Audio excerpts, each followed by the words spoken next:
Mà chọn được chọn bơ được chọn hóm sạch trơn cho mày nghe mưa được chọn bơ tại này thật chọn của hóm sạch mà sao sạch là nên bay quá nè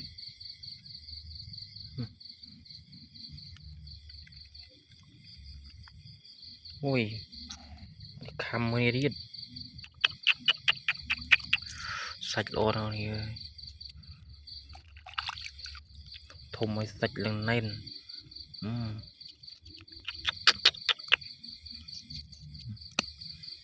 hôm được chọn bơ